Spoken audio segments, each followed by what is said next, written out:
Welcome to Missing Boxes, the video. Missing boxes. We missed 44 in that level. We should miss 42. Oh God! That was a really bad segue. That's what you were going for. That's right, guys. Hitchhikers. We'll go straight to Hitchhikers with their 7-book trilogy. God, it was 7 books. No, 5-book trilogy. It was six because they did the Ian Colfer one as well, but it's not really canon, even though it just finished it. Everything's just canon, not canon. Well, it's weird. Books aren't canon. Yeah, that's weird about that. Is because obviously that's why I'm allergic to them. They're not canon. They did the first book and the first radio series at the same time, and then they adapted it of each other and kept going back and forwards. And then they had the TV series in that as well, so they mixed everything in. And then they did a movie. The movie was bad. The movie was bad, but it had, you know, Stephen Fry as the guy, and that was pretty good. And Bill Bailey is the whale, and the singing dolphins, so it's not all bad.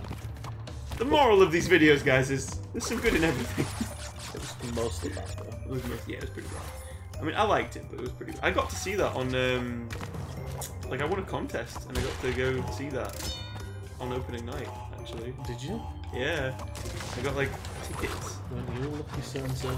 I got to see Hitchhiker's Guide, like, his first ever showing. You get to meet Martin Freeman and tell him how he's going to play Bilbo. I didn't meet him. I should have done. I should have warned him that he should, like, do Sherlock earlier so he could do more.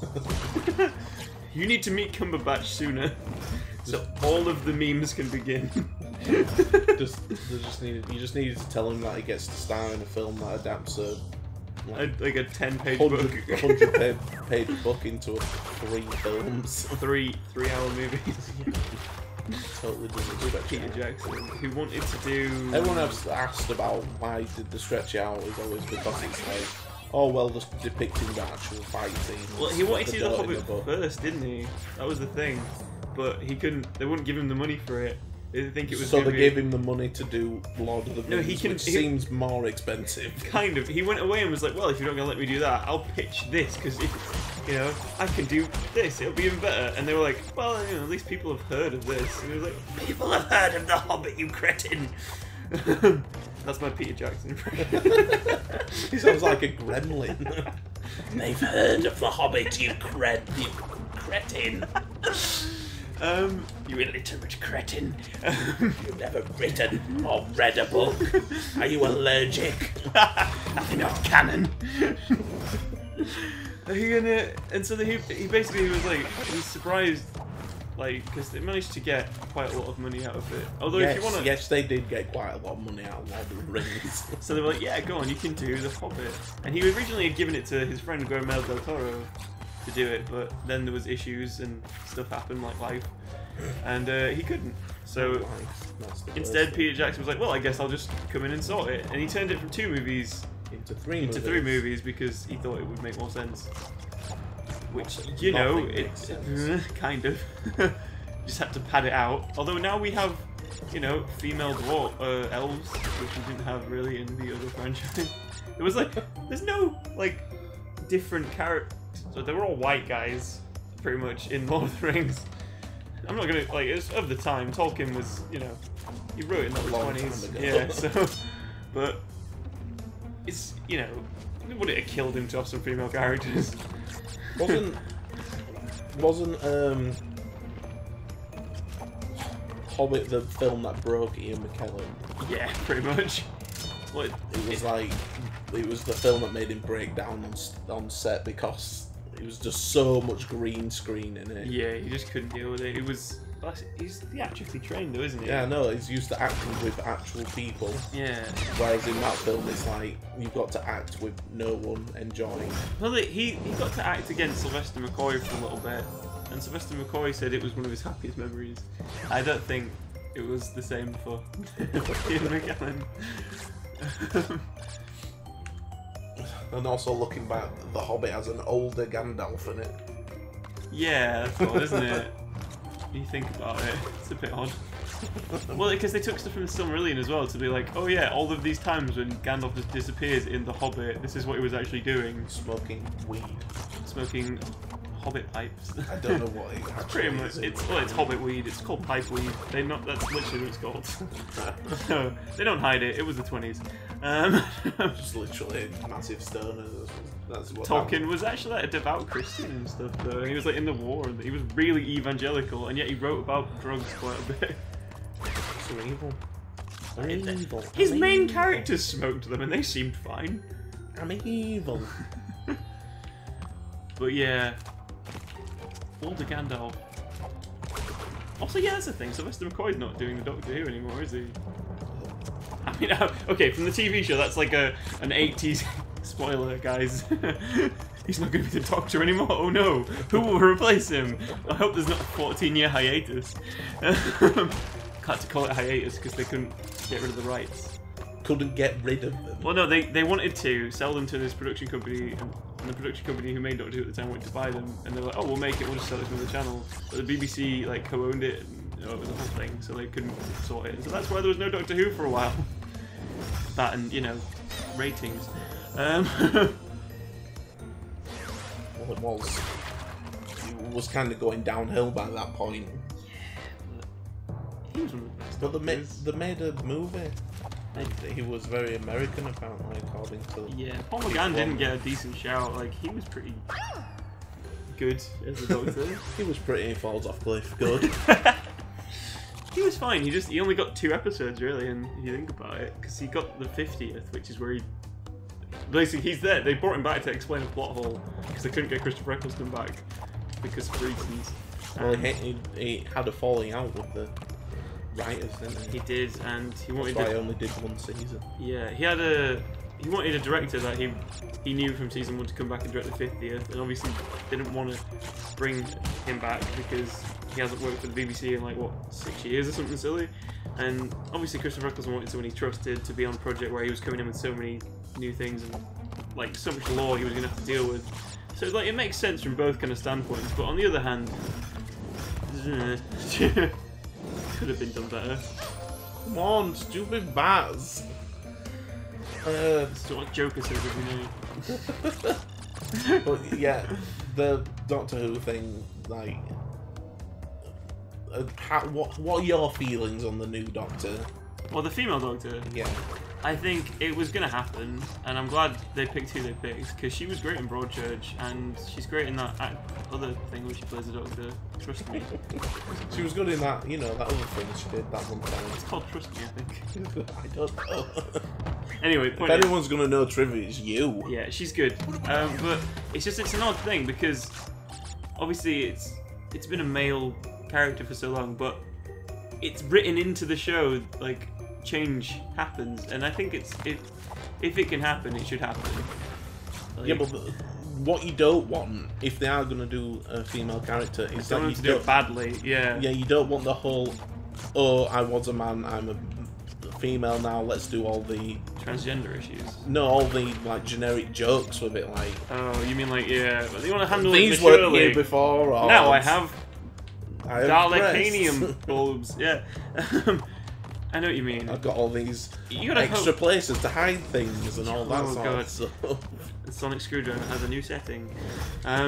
You know it's gonna happen. It's just the worst thing is, like, with the latest season, it was handled better. They addressed the fact that history isn't all white, which is good. And then they said, oh, he's gonna regenerate into a woman, which is, you know, it's more progressive and stuff. And considering this is a 50-year-old show, you think about it, yeah, you can survive it. It's not gonna kill it again. And if it does, woo, we'll just have another 14-year hiatus. Isn't the thing that's going to kill it bad writing? Yeah, that's always... We've had terrible episodes from every Doctor, really. Hasn't that been the thing that's let down the current Doctor? Yeah, Capaldi had some terrible episodes. Kill the Moon jumps to mind immediately, where the moon turns out to be a giant egg. As you do. And it smashes open, but the episode's about abortion. As in, like, should the people of Earth kill the moon before it hatches? Fantastic. Yeah, and it's handled about as well as any 90s era abortion episode, really. But we're in the 2000s, guys. That means it's okay. Well, no, it should be addressed. We should know better by now, is what I mean. Like, at the time, like, for example, a lot of the, if you look back now, 90s episodes on feminism and stuff, it's like, I will fight for love and equality because women are people too. And you're like, well, no shit. But at the time, that was, I'm sure it was pretty progressive. But now it seems kind of like really bad and cheesy and god awful. And if you do that kind of writing these days, how did I not make that jump? Well, just like that. Yeah, obviously. Well, I gave up on Doctor Who like halfway through Matt Smith's run because I was a bit like, I can't be bothered. Well, it's because Matt Smith's run was basically Moffat just going, look at all of my fan fiction. I can make all of the plot holes disappear. I'll do a whole storyline that takes 6 seasons to go backwards that you figure out what the hell is going on. And in retrospect, you're like, okay, that was pretty clever, but it didn't need to be 6 seasons! So he died at the start. Yeah, he died. Well, that was part of it. There was these bad guys called The Silence? The Silence, but before that there was these cracks in time, and basically there's an explosion where they try and blow up the TARDIS and kill the Doctor. And that attempt on him was by The Silence, before The Silence happened. And The Silence, like, kill him at Lake Silencio, because good writing. And he, but he doesn't actually die because reasons. And he doesn't die because if we don't, we have no series. Yeah. Yeah. But then it turns out it was actually all to stop him from revealing his name and stop the Time Lords coming back in like the episode after the 50th. And oh god, it was the 100th. Was it 100? The 50th anniversary, which was really good. Actually had like a lot of new Hugh plot holes answered, and like it was nice to see more. It's multi-Doctor stories are always fun. Yeah, but didn't it kind of, why? I thought they could only regenerate a certain number of times. Yeah, 13 times. That was the rule. Which of course back in the 60s seemed like forever away, but then they had quite a few. Yeah, but why? It was because why can't he count either? Because he regenerated into David Tennant twice. And he also changed into John Hurt, yeah, who doesn't call himself the Doctor because basically he does war crimes, except in all of his media and books and stuff, he doesn't really commit any atrocities. So it's like, good job, guys. I mean, yeah, he's more lax with morals than the other Doctors. Yeah, but that's still a regeneration. Yeah. You can't just because I don't call myself the Doctor, so that doesn't count. So no, yeah, he doesn't. He's like an unnumbered Doctor. Yeah, but that's then. So it counts as a regeneration, yeah. Yeah, he should be number 9. He was effectively the 9th regeneration, and then he got to Ecclestone, who was the 9th Doctor, because he calls himself the Doctor. Yeah. And then you had Tennant and his many fangirls, and then he was at the end of season 4 when it was like, oh, we know Russell T Davies is leaving. So it's going to be a big thing on this finale, surely. It's bringing everyone back, like Torchwood and Sarah Jane and everything. They killed David Tennant off at the end of an episode as a cliffhanger, and everyone was like, what? No, you can't do that. And then he regenerated into himself. I remember that. Didn't he regen? He put regen into a hand. Yeah, his hand got chopped off. Yeah, but didn't it became another David Tennant? David Tennant human version. Yeah, basically. So they could actually set up like the Rose Tyler fan fiction. Yeah, ending. Yeah. Basically, they were like, we did this really sad ending in season 2. What can we do? Can we make it sadder? Not really. Can we make it happier? Yes, we can. Yes, we can. We have science on that side. Yeah. So yeah, and then after that he became Matt Smith, who was just really happy and had all the ridiculous stuff about the Peter Capaldi stuff waiting to happen. I think I literally died getting on the bonus thing. Yeah, he had all the Matt Smith stuff. You can do it. You can do it. You can do it. Quick jumps. Quick small jumps. Yeah. Alright, I'll give it one more shot and then I think we'll call it an episode. Call it a day. He... Yeah. Yeah, so he did that. One more try for Kenny. And he turned into Capaldi. and then it was like, because they gave him new regenerations. So that mean he got 13 more, or does that mean Yeah, he's got one 13 more. 13 more. Alright, so they're just essentially going to keep... It's like Netflix. Yeah. Just renews it. Yeah, pretty much auto-renews. Right, catch more Doctor Who fan fiction and lore next time. Yeah, all of the Crash Bandicoot knowledge. Yeah, Crash is just for background.